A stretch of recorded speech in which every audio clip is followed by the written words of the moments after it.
करून जोरात टाळ्या वाजवायच्या आहेत. धन्यवाद. सगळ्यांनी बसून घ्या.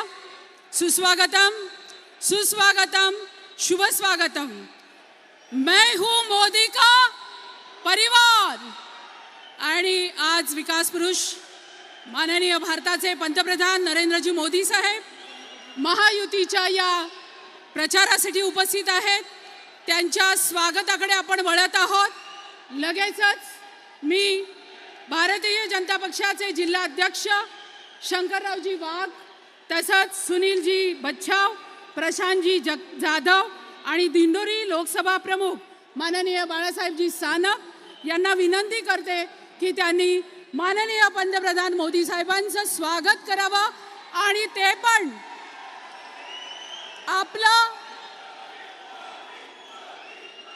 आपला ग्रामीण पेहराव, आपल्या शेतकऱ्याचं खरं वस्त्र, गमछा आणि टोपी हे आपल्या शेतकऱ्याचं आणि मजुराचं खरं वस्त्र आज मोदी साहेब त्यांचा पेहराव आपण करतो आहोत. आणि त्यानंतर स्वागत संपन्न होत आहे. आपले दोन्हीही उमेदवार दिंडोरी लोकसभा मतदारसंघाच्या अधिकृत उमेदवार महायुतीच्या डॉक्टर भारतीताई पवार आणि हेमंतप्पा गोडसे नाशिक जिल्हा मतदारसंघाचे अधिकृत उमेदवार आणि रामलल्लाची लोभस मूर्ती ते आपल्या प्रधानमंत्र्यांना देत आहेत. यानंतर भाजपातर्फे भूषण जयचंदजी कासलीवार भाजप महामंत्री स्वागत करतायत. आज मोदीजींना ते एक अनोखी भेट देत आहेत. नमोकार मंत्र, इस मंत्र में 5 लाइन है, लेकिन पहला शब्द नमो नमो से है. जय श्री राम. यानंतर आपली घोंगडी जी आपल्या शेतकऱ्यांची आहे त्यासाठी भाऊलाल तांबडे शिवसेना जिल्हा प्रमुख आणि राजेंद्र सोनवणे ही घोंगडी त्यांना परिधान करत आहेत. टाळ्या जोरात झाल्या पाहिजेत. ज्यांनी आपल्याला खऱ्या रामलल्लाचं दर्शन दिलं ते माननीय पंतप्रधान नरेंद्रजी मोदी. जोरात एकदा आवाज झाला पाहिजे, मोदी मोदी. यानंतर नाशिक पिंपळगाव कृषी उत्पन्न बाजार समितीचे सोनलाल भंडारी साहेब आणि दिलीप काका बनकर हे स्वागत. धन्यवाद. यानंतर लगेचच माननीय उपमुख्यमंत्री देवेंद्रजी फडणवीस साहेब यांना मी विनंती करेन की त्यांनी आपल्याशी मनोगतातून संवाद साधावा.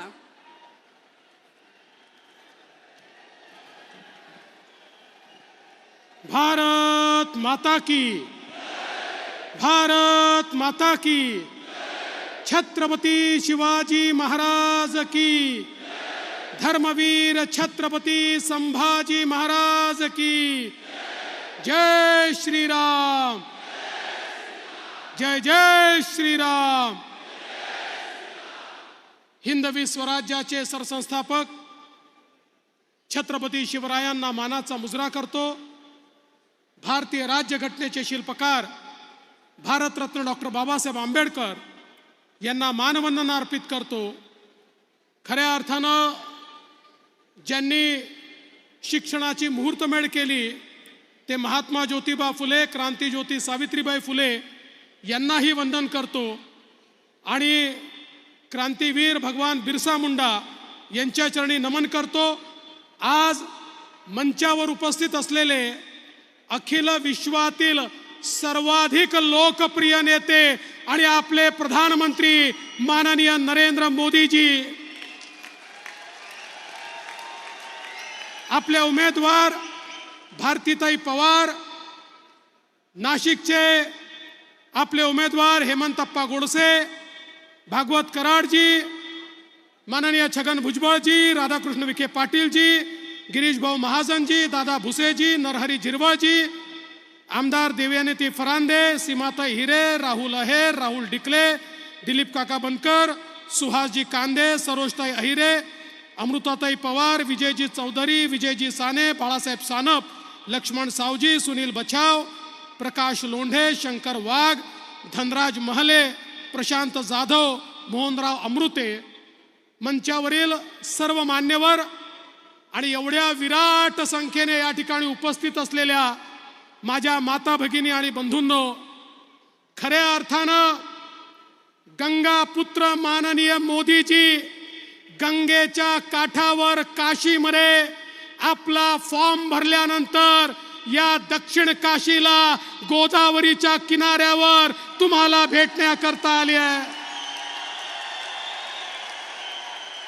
बंधू भगिनींनो, गंगा पुत्र मोदीजींना मी एवढीच विनंती करणार आहे की आमच्या या नाशिकमध्ये, नगरमध्ये आणि मराठवाड्यामध्ये आमची जी तहान आम्हाला भागवायची आहे, त्याकरता पश्चिमी वाहिन्यांचं जे पाणी आणायचं आहे, जे नार पारचं पाणी आणायचं आहे, त्याची व्यवस्था आम्ही केली आहे. फक्त मोदीजींचा आशीर्वाद आम्हाला हवा आहे.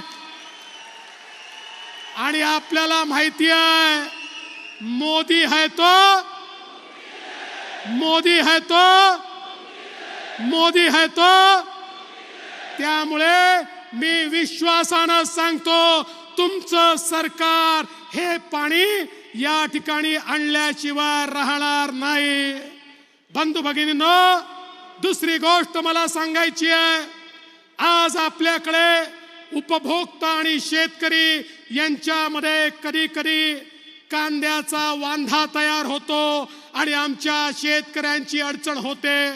राज्याचं सरकार मागे उभं राहतं, पण मला विश्वास आहे, आम्ही मोदीजींना विनंती केली आहे, त्यांनी सांगितलंय येत्या काळामध्ये एक नवीन मेकॅनिझम कांद्याकरता आम्ही अशी तयार करणार आहोत की ज्या माध्यमातून या ठिकाणी आमचा शेतकरी हा कुठल्याही परिस्थितीत अडचणीत येणार नाही आणि त्याला मदत करण्याची आवश्यकता ही राज्य सरकारला देखील पडणार नाही.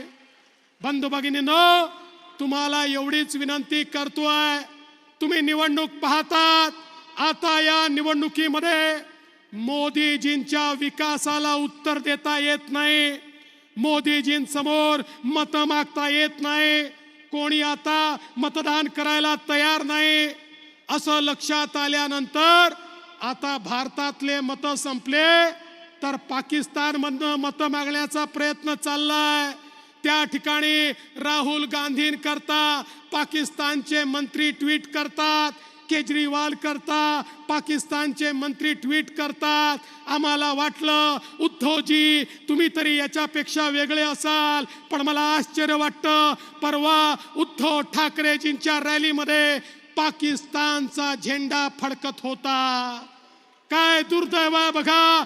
हिंदू हृदय सम्राट शिवसेना प्रमुख बाळासाहेब ठाकरे यांच्या सुपुत्राच्या रॅलीमध्ये मतांच्या लाचारी करता जर पाकिस्तानचा झेंडा फडकत असेल तर या ठिकाणी सर्व देशभक्त मोदीजींच्या पाठीशी उभे राहतील आणि सांगतील, मोदीजी हम आपके पीछे है. आणि भारत माता की जय म्हणत येत्या 20 तारखेला या दिंडोरीमध्ये भारतीताईंच्या कमळाचं बटन आणि नाशिकमध्ये हेमंतप्पांच्या धनुष्यबाणाचं बटन हे सगळे देशभक्त या ठिकाणी दाबल्याशिवाय राहणार नाही. आणि म्हणून आपण सगळ्यांनी मोठ्या प्रमाणात या ठिकाणी मतदान करावं एवढीच विनंती करतो आणि माझं बोलणं संपवतो. धन्यवाद. जय हिंद, जय महाराष्ट्र. धन्यवाद फडणवीस साहेब. सबके मन की बात जानने वाले, अपने परिवार के मुखिया जी, हमारे सबके मोदी जी, इस यशस्वी भारत के प्रधानमंत्री जी आज देश के हर गरीब का गारंटर है अपने मोदी जी. अब मैं उनको रिक्वेस्ट करती हूँ कि आप हमें संबोधित करें. पूरे विश्व में सामाजिक, राजकीय, शैक्षणिक हर सबके मन पर राज करने वाले मोदी जी, जोर से.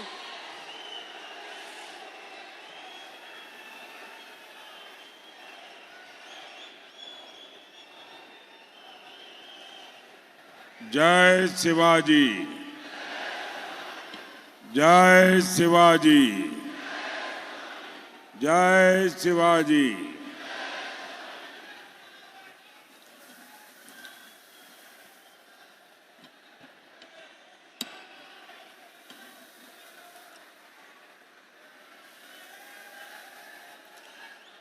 सप्तशृंगी मातेला आणि नाशिकच्या प्रभू श्री रामचंद्रांना नमन करतो।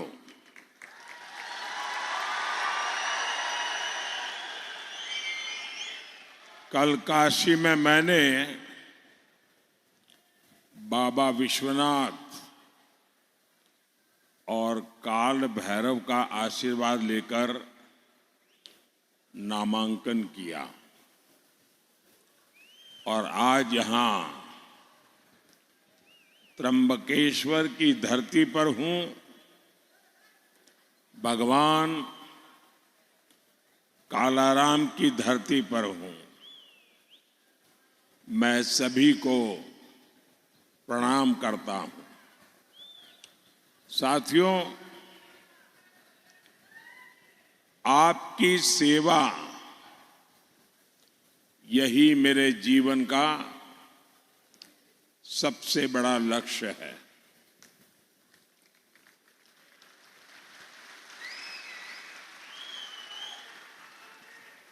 आपने पिछले 10 साल में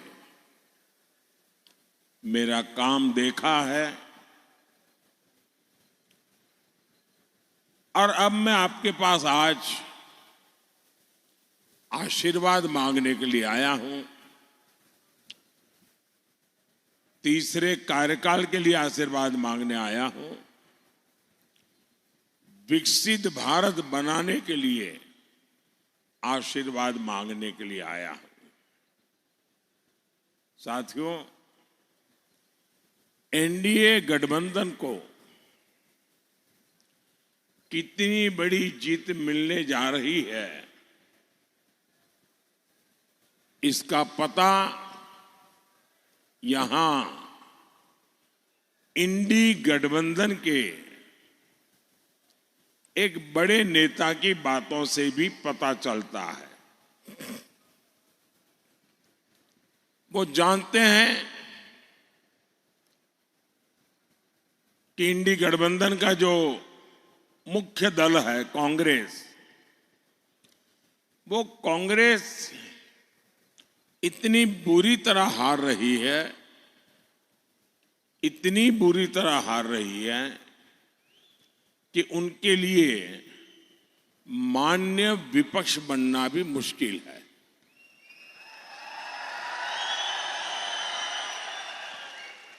और इसलिए यहां के जो नेता है इंडी अलायंस के,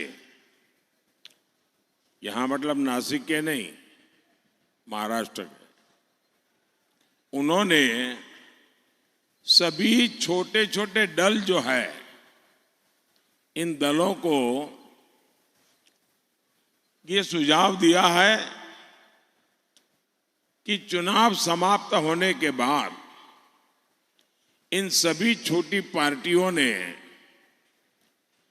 कांग्रेस में मर्जर कर देना चाहिए,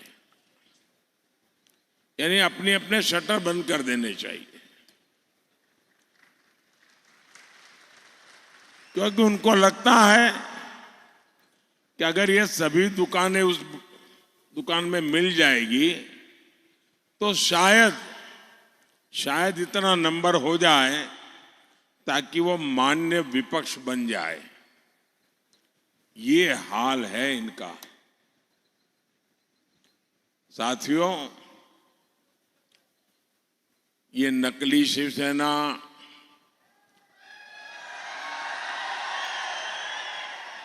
नकली राष्ट्रवादी पार्टी, इसका कांग्रेस में विलय होना पक्का है।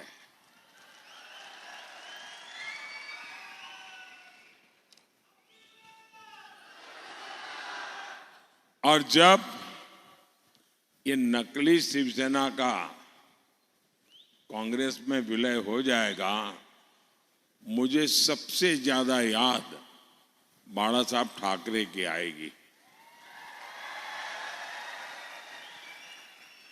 क्योंकि बाला साहब जी कहते थे जिस दिन लगा कि शिवसेना कांग्रेस बन गई है, उस दिन शिवसेना समाप्त कर दूंगा। मतलब हम नकली शिवसेना का अता पता भी रहने वाला नहीं है। और मुझे लगता है ये जो विनाश हो रहा है, ये बाला साहब को सबसे ज्यादा दुखी करता होगा। साथियों, नकली शिवसेना ने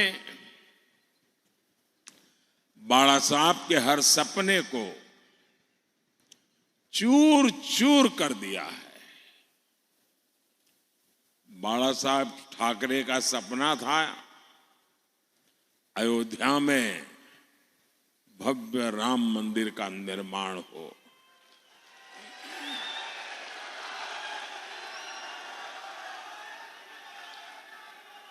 बाला साहब का सपना था जम्मू कश्मीर से आर्टिकल 370 खत्म हो। ये सपना पूरा हुआ, लेकिन इससे सबसे ज्यादा चीड़ ये नकली शिवसेना को हो रही है। कांग्रेस ने प्राण प्रतिष्ठा के निमंत्रण को ठोकर मारी। नकली शिवसेना ने भी वही रास्ता चुना। कांग्रेस के लोग मंदिर के लिए अनाप शनाप बातें कर रहे हैं और नकली शिवसेना एकदम चुप है।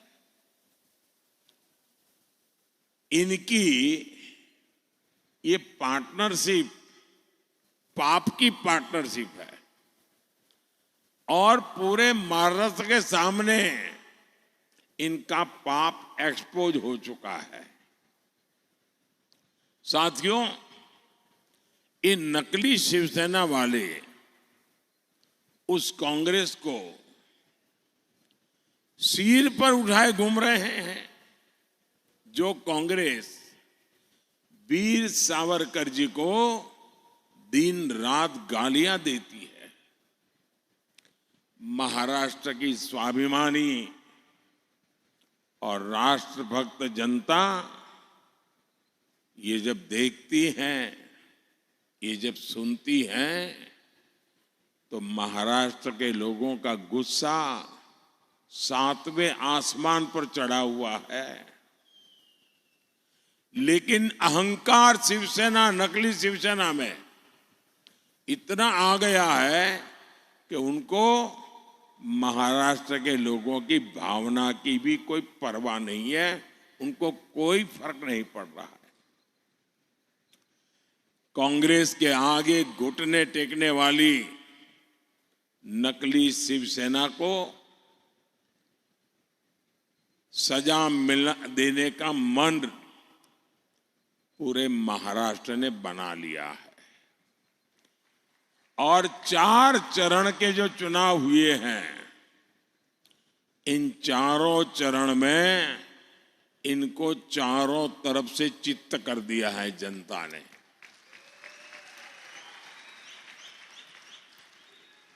साथियों,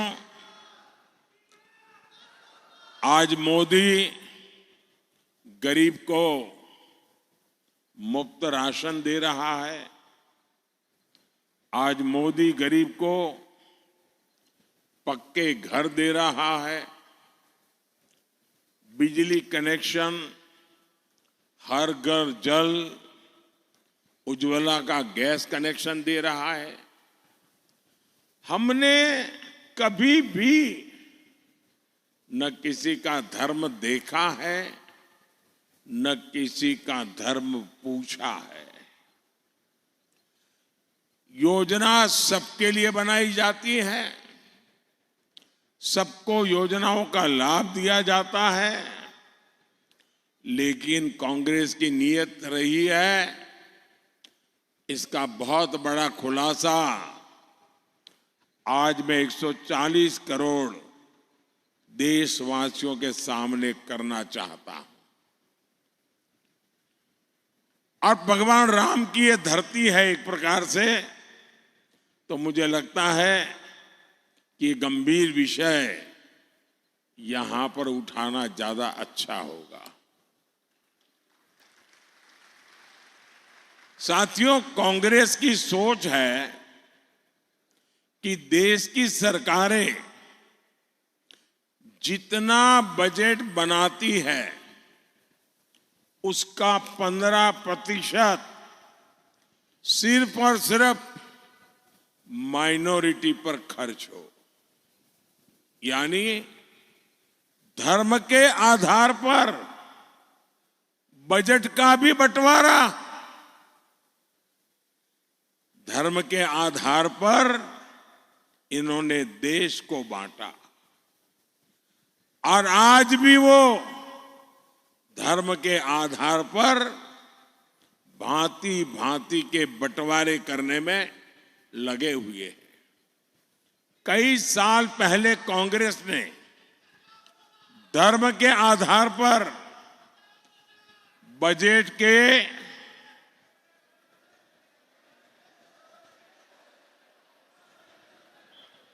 आवंटन को हरी झंडी दिखा दी थी।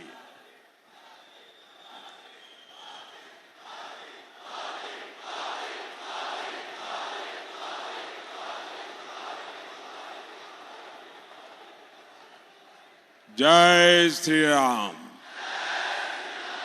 जय श्री राम। भारत माता की, भारत माता की। आप कल्पना कर सकते हैं कि बजट का इस प्रकार से टुकड़े करना ये कितना खतरनाक विचार है। और आप जानते हैं, कांग्रेस के लिए माइनॉरिटी सिर्फ एक ही है, उसका अपना प्रिय वोट बैंक। मुझे याद है उस समय मैं सीएम था और जब ये बात कांग्रेस ने उठाई थी तो मैंने उसका मुख्यमंत्री रहते हुए पुरजोर विरोध किया था। कांग्रेस उस समय चाहती थी कि देश के सारे बजट का 15% सिर्फ मुसलमानों पर खर्च हो।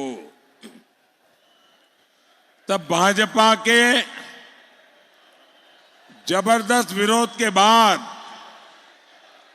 ये कामयाब नहीं हो पाए थे, लेकिन अब ये सारे पुराने एजेंडे की उसको लागू करने पर तुले हुए हैं। बाबा साहब आंबेडकर धर्म के आधार पर आरक्षण के खिलाफ थे, लेकिन कांग्रेस कह रही है कि एससी, एसटी, ओबीसी और गरीबों का आरक्षण छीनकर मुसलमानों को दे देगी। कांग्रेस आपकी संपत्ति को भी जब्त करके उसका हिस्सा अपने वोट बैंक को देने की तैयारी में है। लेकिन कांग्रेस और इंडी अगाड़ी वाले कान खोल करके सुन ले,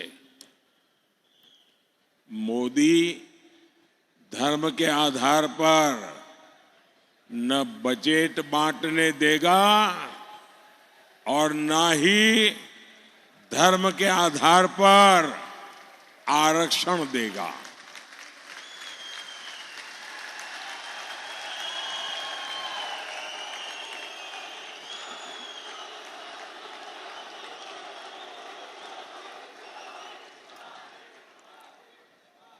वंचितों का जो अधिकार है,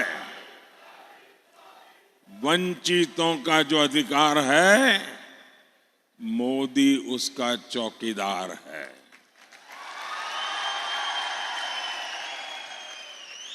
भाइयों और बहनों, हम तो छत्रपति शिवाजी महाराज की प्रेरणा से काम करने वाले लोग हैं। ये चुनाव सिर्फ एमपी चुनने का नहीं है, बल्कि पीएम चुनने का है। ऐसा पीएम जो ताकतवर भारत बनाने के लिए कड़े और बड़े फैसले ले सके।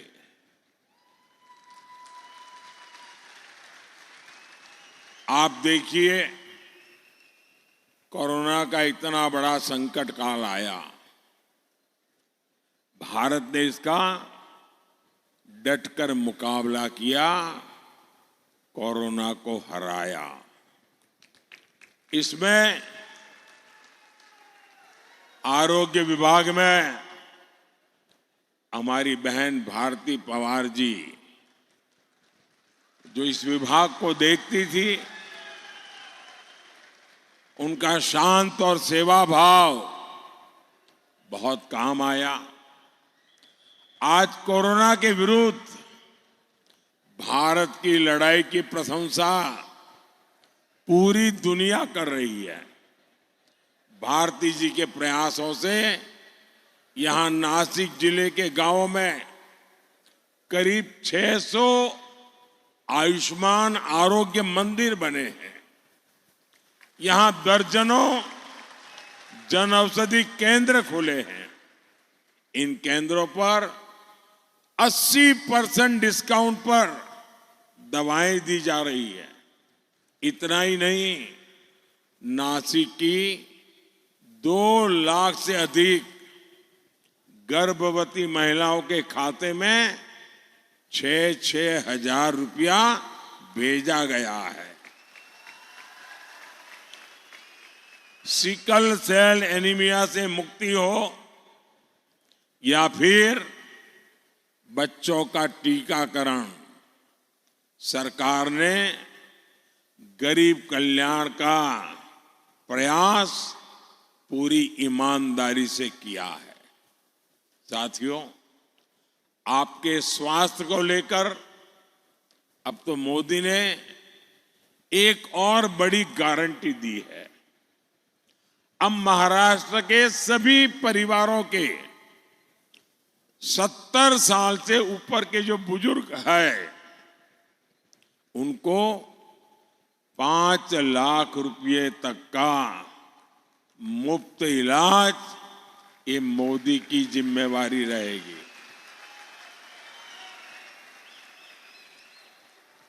और इससे जो कमाने वाले बेटे बेटी हैं,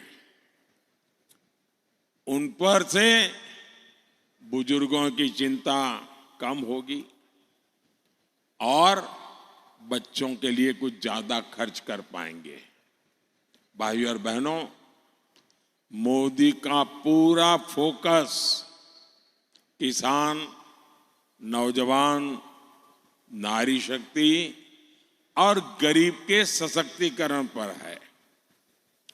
शेतकारी समाज ने मोदी के 10 साल भी देखे हैं।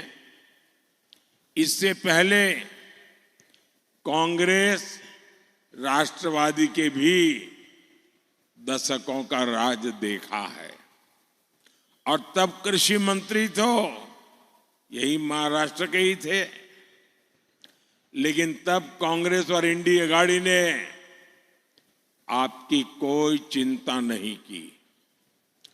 आज पीएम किसान सम्मान निधि के 12,000 रुपये हर साल यहां हर किसान परिवार को मिलते हैं। यानी आने वाले 5 साल में कम से कम 60,000 रुपये हर किसान को मिलना तय है। पहले 1 पैसा भी मिलता था क्या? मैं मानता हूं मेरे किसान भाई बहन मोदी को कभी भी भूलेंगे नहीं। कांग्रेस के राज में किसानों के लिए झूठे पैकेज घोषित होते थे। कोई किसान बता दे क्या आपको इन पैकेज में से 1 रुपया भी मिलता था? साथियों, मोदी किसान हित को हमेशा सर्वोपरि रखता है। नासिक और ये क्षेत्र तो प्याज और अंगूर की खेती के लिए प्रसिद्ध है।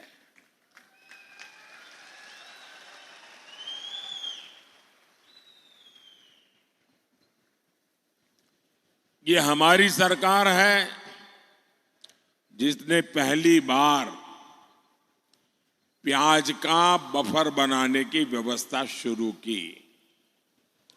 पहले के सरकारों में ऐसी कोई व्यवस्था ही नहीं थी।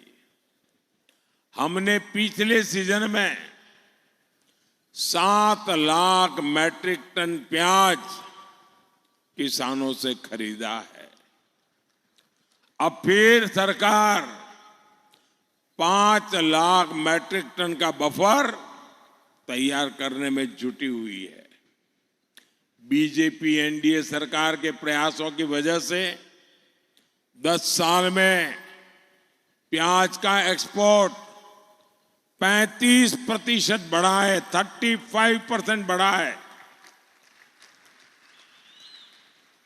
अभी 10 दिन पहले ही प्याज निर्यात पर लगे बैन को हटा दिया गया है। पिछले 10 दिनों में 22,000 मैट्रिक टन से ज्यादा प्याज का निर्यात हो चुका है। सरकार ऑपरेशन ग्रीन के जरिए प्याज के ट्रांसपोर्टेशन पर भी सब्सिडी दे रही है। अब इस मिशन को फिर से लागू किया जा रहा है। इसी तरह यहां जो क्लस्टर डेवलपमेंट प्लान बना है उसका फायदा हमारे अंगूर के किसानों को होगा। साथियों, जन कल्याण की ऐसी ही गारंटियों को पूरा करने के लिए डिंडोरी से बहन भारती पवार जी और नासिक से शिवसेना के हमारे साथी हेमंत गोडसे जी को भारी मतों से विजयी बनाना है। और इसलिए मेरा आपसे आग्रह है कि मतदान ज्यादा से ज्यादा हो। संकल्प पुराने सारे रिकॉर्ड तोड़ने का हो, पोलिंग बूथ जीतने का हो और अधिक से अधिक लोगों को मिलकर के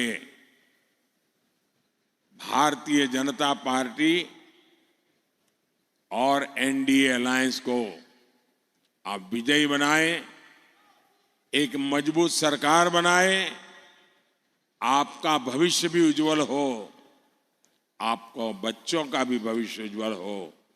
इस गारंटी के साथ मेरे साथ बोलिए, भारत माता की, भारत माता की, भारत माता की। बहुत बहुत धन्यवाद।